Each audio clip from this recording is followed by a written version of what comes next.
po yan. Next po. So, next, why USANA? So these are again the reasons why USANA. Vision of True Health is the first one. USANA came from two Latin terms. So alam naman ang karamihan yan. U means true and SANA means health.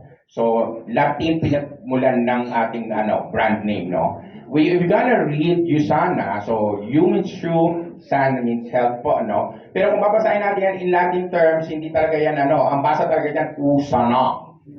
Oo. So, pero, American po kasi, kaya naging USANA. Slang siya talaga ng konti, no?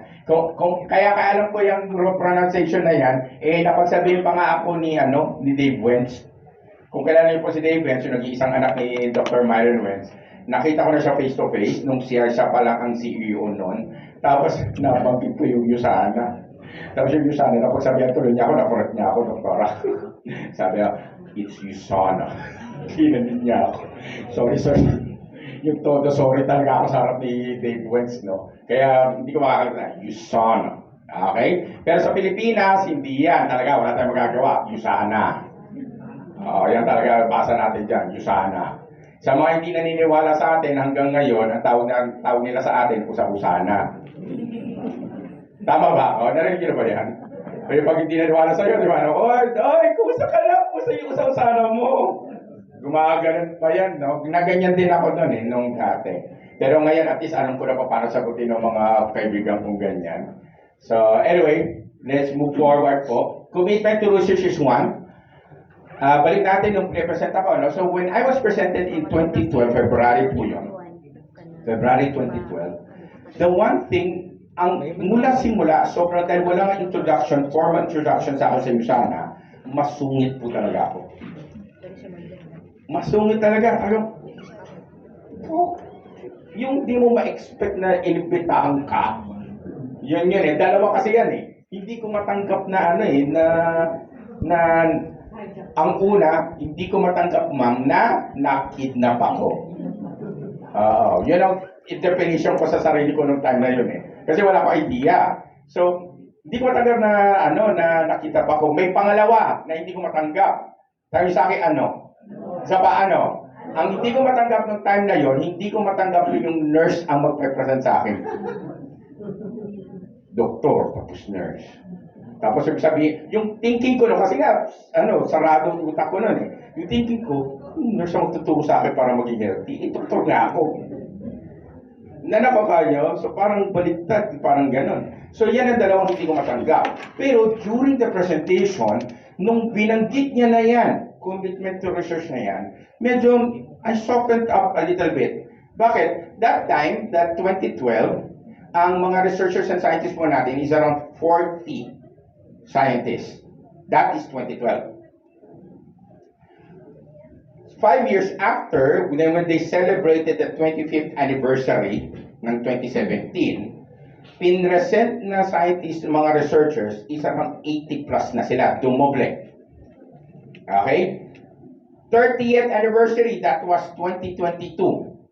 Okay, so kung nandun na kayo, we've been a part of USANA back in 2022, we celebrated the 30th anniversary, I was able to attend the online convention. Okay? Kasi I was really planning to go to the US, kaso naging problema, walang schedule ng interview. So I don't know why, walang schedule. Pwede ba yung doc na makarating ng US? Yes, pwede. Sino gustong makaalam pa paano? Okay, tanong, sino gustong pupunta ng US? So kami lang, bahala kayo. Sino gustong pumunta ng US? Correct. Yun lang talaga, wala naman sinabing pa paano o whatever, di ba? Sino lang gustong talaga pumunta ng US? Tas kamay. Okay. Meron lang dalawang usually, di ba? Usually, pag mag-apply tayo ng visa, anong gagawin mo? Magbabayad ka siyempre, putak sa interview, sa schedule, tapos anong dala-dala mo? Anong mga requirements yan? Napakadaming requirements. Napakadaming dadalhin. Correct? Show money, account, lote, kung meron kang ORC na sasakyan mo, lahat. Tapos nakakainis pa dun, dinala mo na lahat, denied pa rin.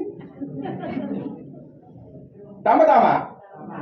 Pero pag taga-Yusana ka, dalawa lang dadalhin mo. Ayaw nyo? Gusto yung malaman? Ano? Gusto yung malaman? Hindi. Gusto malaman? Ano? Gusto hindi? Sure kayo? Dalawa lang. Dalawa lang talaga. Totoo to. Hindi ko kayo binibiro. Dalawa lang. Una, passport. Siyempre, passport siya. Saan mo tatatak yun? Di ba nag-apply ka? Wala pang passport. Passport. Yung pangalawa, sabi sa akin, ano? Certificate na galing sa Yusana office na active associate ka.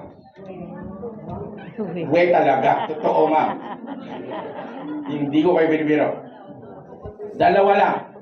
Kung gold director and above ka, may pangatlo. Yung invitation galing from Yusana sa US mismo. Sa gold and above. E ba? Bibigyan pa rin bawa. Yung pinakabata, pwede natin tawag yung pinakabata, pero yung pinaka-youngest or pinakamababa, ay ko talaga sabihin ng pinakamababang rank eh. Basta yung, yun na lang, wala ko ibang magagamit eh. Yung pinakamababang rank na nakarating ng US, ay builder. Magkano ba ang income ng builder? $200. Nakarating! Naaprubahan! Nagka-visa papuntang US. Dalawa lang pinakita. Certificate at passport. Siyempre, ikaw yon. Ito good news. Dahil sa akin, ano? 10 years multiple entry. Nagkaroon lang ng isang incident na one lang. And single entry lang. Pero kasi kasalanan nung associate. Kaya nagkaroon ng parang aberya. Ganon. Pero most of it, 10 years. Diba? Kung na makita ang ganun. Paano nagawa ng Yusana yun? Yusana is NYSE listed. Yun pala. Wala nang question doon. New York Stock Exchange. One of the best places to work for. Top 50. Ilan ba ang kumpanya sa US para mapunta ka sa top 20? Hindi na pala 20 siya ngayon. Top 11 na ba yun? Parang ganun na, no? Na umangat na siya. Nasa top 20 na siya.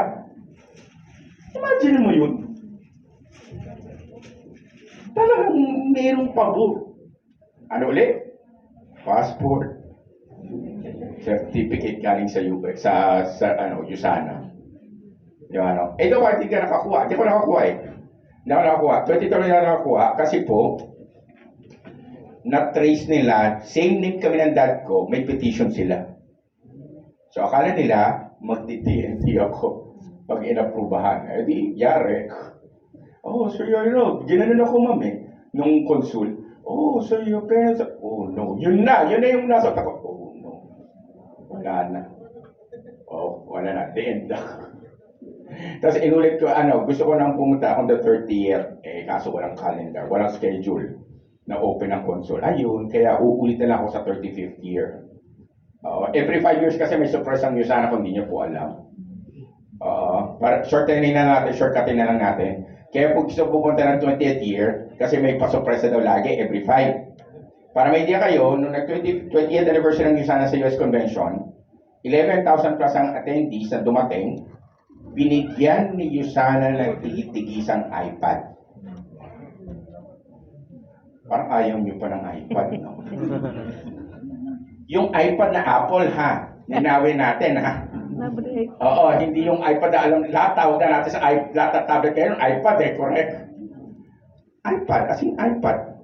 11,000 units ng iPad pinamigay ni Yusana sa convention. Tapos nag 25th year, hindi naman object, hindi naman material. Pero kung associate ka, gustong-gusto mo yon. Bakit? 25th anniversary, silver. Ano mo binigay niyo sana? Tayo sa akin ano? Isa ba ano? Binigyan ng tigitig isang 3BC. So kung 3 business center ka, naging 6 automatic. Wow. Sa 25th. Grabe, no? Grabe. Nung 30th, doon ako nag-inis din. Hindi ako nakapalakalit. Sa 30th, iba-iba yung pinamibigay nila. Pero isa sa pinamigay nila, tanong sa akin, ano? Yun ang gusto ko talaga, yun ang tanda ko eh. Laptop bag ng Tumi. Wow. Alam ka agad, no? How much is a laptop bag ng Tumi? Wala pa pong 50, 80 pataas yan. 80,000 pesos po per bag.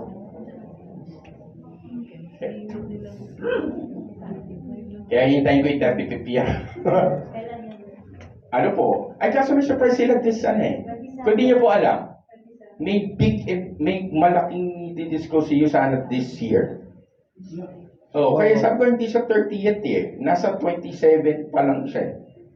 So, ano ko, something big Hindi niyo po nakita yung announcement pa na conversion. Meron, di ba, no? May nakalagay sila something something fish. Parang gusto nila mag-apply ng visa ngayong year. Kasi meron sila. So, parang mapapaaga yung application. Kaya tayo mag-apply agad tayo. Kasi January pa lang. Maganda-ganda pa yung chances. Kasi hindi po lahat. Reminder, hindi lahat pinapasa. Lalo pag medyo na-overload na yung yung pagpasa ng visa.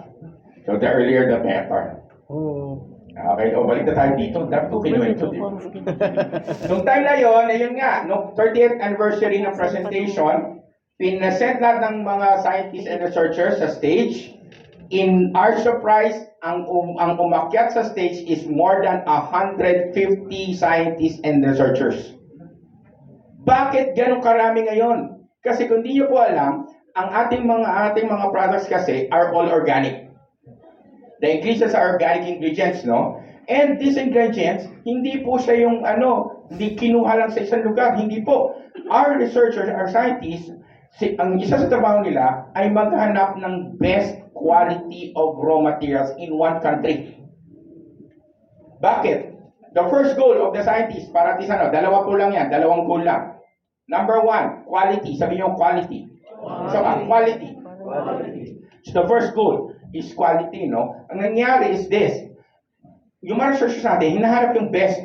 So, para at least may idea kayo, coenzyme Q10. So, what is coenzyme Q10? Yan yung isa sa mga ingredients ng ating essentials. Yan din ang ingredient ng coconut 30. Coenzyme Q10, as far as I know, I don't know kung naiba na, is taken o kinukuha nila sa Argentina. Okay, vitamin C is taken in Chile. Yun na lang naalala ko virgin coconut oil is coming from Japan. So, paano nila nagawa yun? Research. Research nila the best. Why? Sabi nga sa inyo, quality. The goal or ang kailangan nila maharap na raw ingredient should be concentrated. Highly concentrated. How high ito? Ang standard nila is at 97.00000% concentrated and above. Yan ang goal. So dapat ang darating na concentration ganon, 97.0. Let's have a scenario.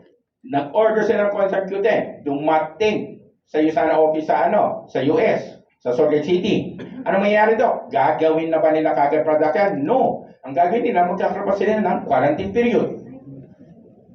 Certain raw materials has a different quarantine. Hindi siya yung pare-pareho po So, depende yan sa raw material. So, ang mangyayari, magkaka-quarantine. Ang maganda pa sa quarantine nila, isang malaki facility yun, guys. Isang malaki facility yun na hiwa-hiwalay. As in, distancing yung mga raw material. Hindi siya dikit. Why? They prevented, eto pala yung, baka nagtataka kayo, but alam ko yan, kinikwento po ng mga scientists sa amin,